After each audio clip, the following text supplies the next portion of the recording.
Hello everybody, and thank you for tuning in to another episode of Armchair Gaming. I'm your host Sheldon, also known as the Unbearable Gamer, and you are hopefully another excited individual ready for another adventure in No Man's Sky. I don't know why I had to think about that one. I apologize everybody, but we're gonna roll with it. That's what we're gonna do. So 2 weeks ago, last episode we talked about a little bit of nihilism and a boatload of existentialism, which was supposed to be the other way around because it started with existentialism. But we're going to keep plowing forward, and we're going to play some more No Man's Sky, talk a little bit more about nihilism, and hopefully take a look at theology and metaphysics today as well. I'm hoping to do 2 more episodes before we shift off to a new game with, I'm hoping, a special guest who you all know and love. And if you don't know and love yet, you will come to know and love him, I promise. Yeah, so we're going to dive back in. Some other fun, exciting things happened in this game as well. You're going to notice some, weird changes to the graphics. I haven't played this game in some time. And they pushed an update that kind of moved my story in, a weird direction. But whatever. That's besides the point. We're going to roll with it because I think it's still pretty exciting. And we're exactly where I need us to be. So that's awesome in that regards. So we're just going to plow ahead and let's get started. Screw it. Let's just dive right in. So yeah, here we are. Interface is there. Last episode, I was on a planet that was extra hot all the time. If you look in the bottom left-hand corner, you'll see I am no longer an extra hot planet. I'm in a radioactive planet. Here is my starship. I did not finish repairs. I was hoping to do that before I started recording, but this update they pushed repaired my ship for me. So now I'm just kind of hanging out. Can't pick up you. Maybe I can pick up you. They also fixed my backpack. Neat. Okay, sure. I can remove that, right?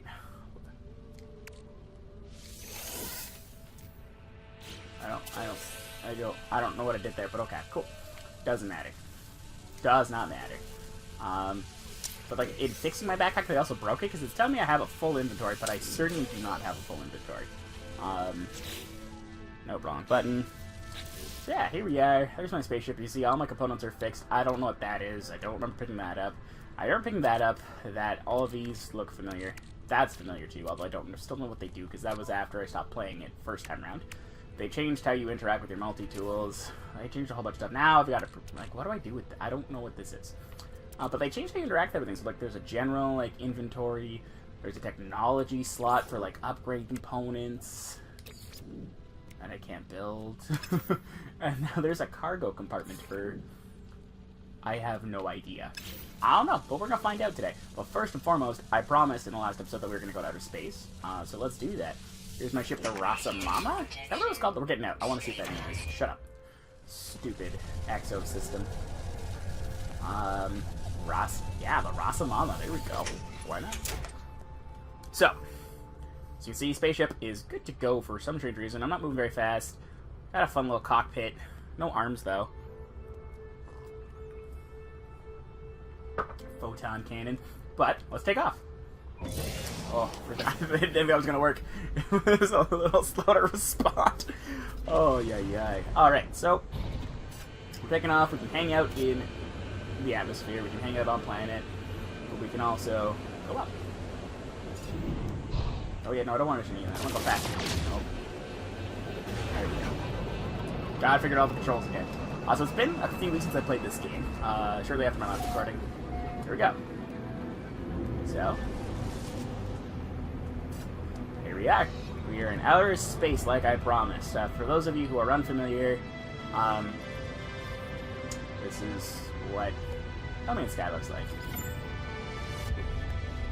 So I have a scan coming in, unusual detective. We're going to scan for it, we're going to go visit it.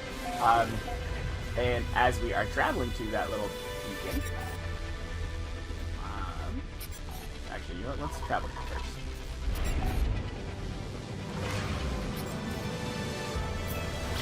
Nice. So, as we're traveling, we got a minute of travel time, let's start talking about nihilism. I don't want to turn the music down. I'm hoping it's not too loud in the recording, because it's really loud in my ears right now, and I'm not loving that, so bear with me 1 second, folks. Here we go. Much better. Like I was saying, nihilism is, in essence, the rejection specific aspects of life, sometimes all aspects of life.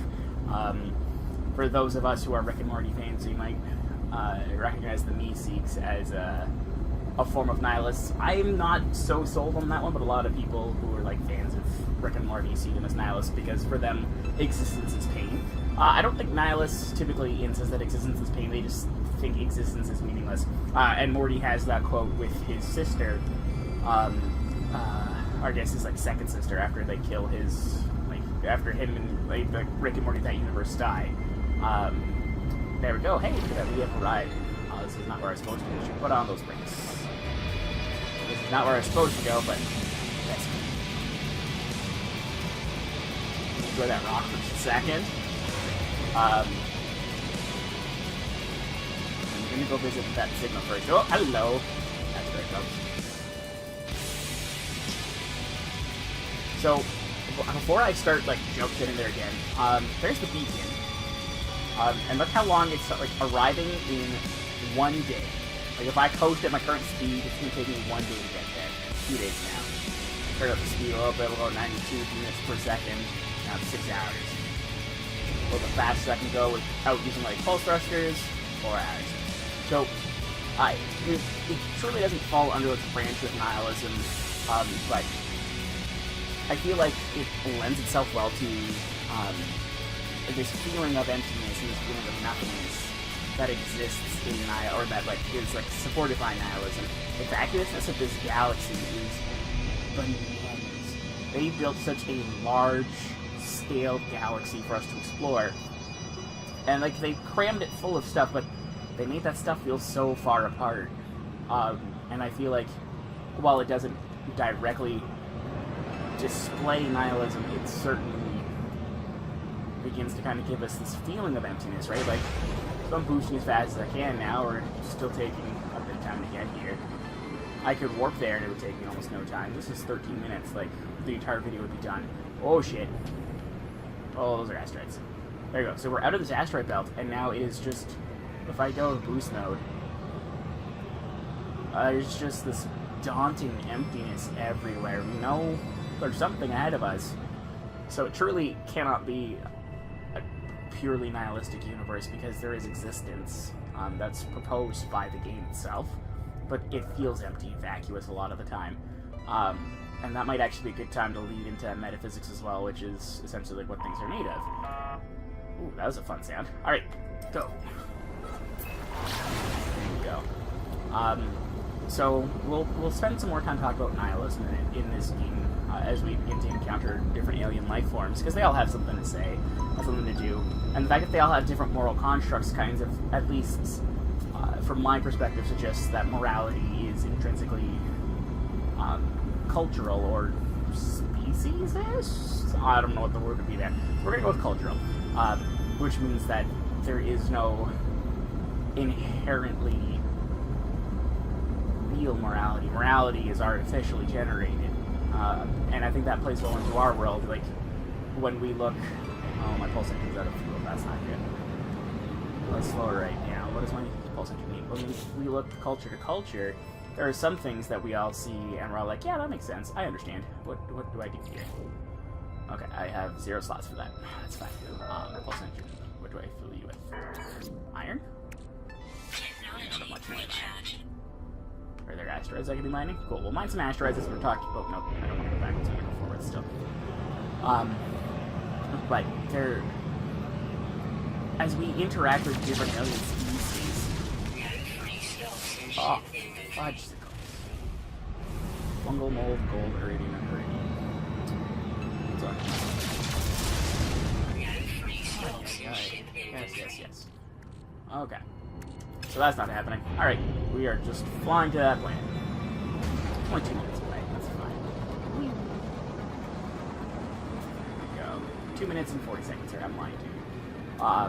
So, as we're flying through, what was I talking about? Oh, what? Yeah, sorry, moral nihilism.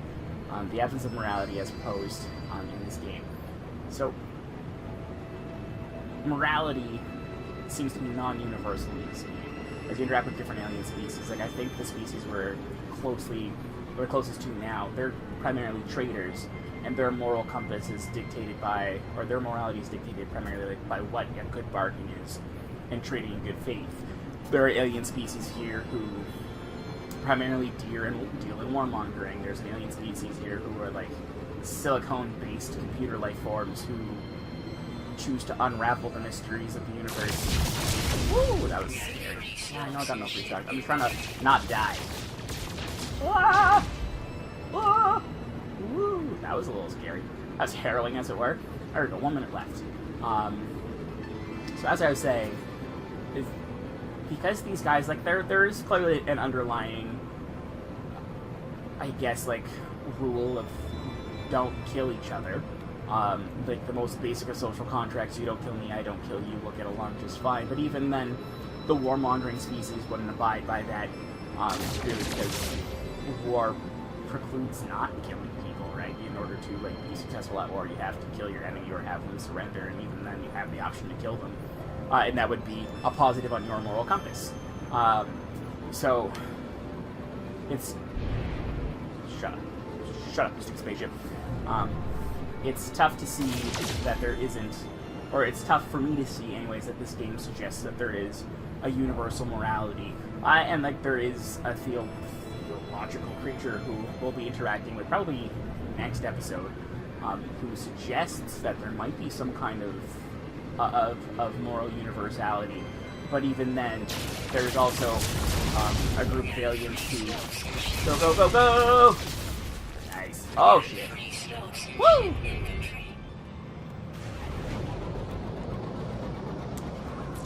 Alright, there we are. So where was that signal?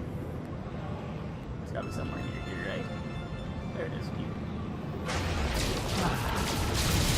Those up. Yes, I know I got no. You're so noisy. So as we approach this planet, we're gonna explore the signal. And I touched on the theological creatures. As I said in previous videos, there is this push for theology in some small degree in this game. But then there's also a push away from theology as if you're to seize your own destiny. Which, ironically enough, as I'm recording this, Destiny 2 has been out for 3 days. If you haven't played it, I recommend having that. It's a phenomenal game. I'd love to cover it in later episodes, actually. But for now, no man's sky. So, what was I was going on a bit of a ramble there. Yes, no way. Once again, this friggin' atmosphere. Yeah. Divergen Broad. That's a fun name. Almost Swedish. Maybe this was built by IKEA. So. Oh, neat. It's got floating rocks. There's the signal. Found it. Arriving in 20 seconds. Awesome. Yeah. So as I was saying, the push for theology in this game comes up. Well, it'll come up in the next episode. Oh no. Oh, okay. I'm glad I didn't get hurt by that. Woo!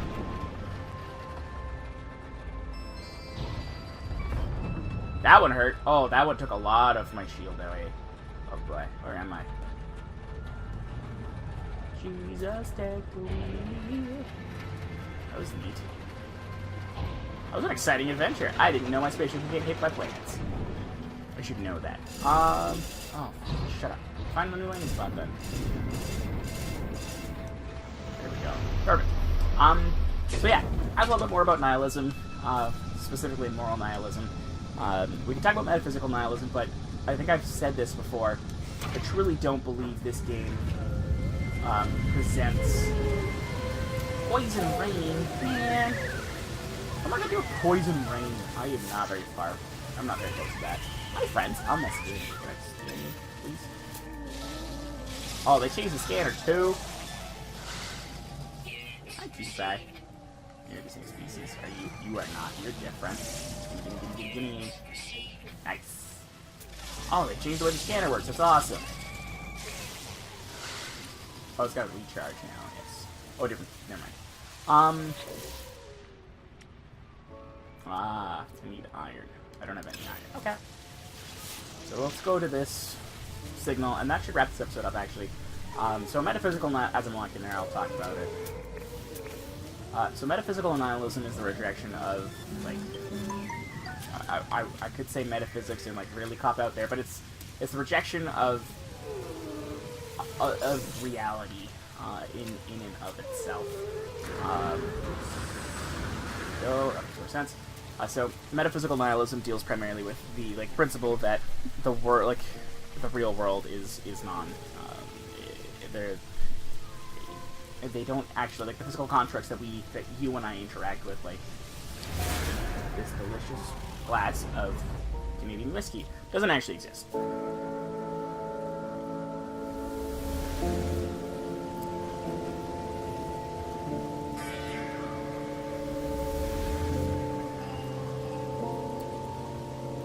Cool. So metaphysical, more important than just the fact that they don't exist, it's that the way that we perceive them is an error of human nature. And I think that's crucial in understanding nihilism, is that if they... How far away are you? It's a half-hour walk. No, thank you. Is that nihilism puts the onus of burden on you, the person. It doesn't deny human agency. I shouldn't say that. There are instances where nihilism would deny human agency as a human. But more to the point... Are you a rock? Can I card you? That's a bummer. More to the point is this rejection of...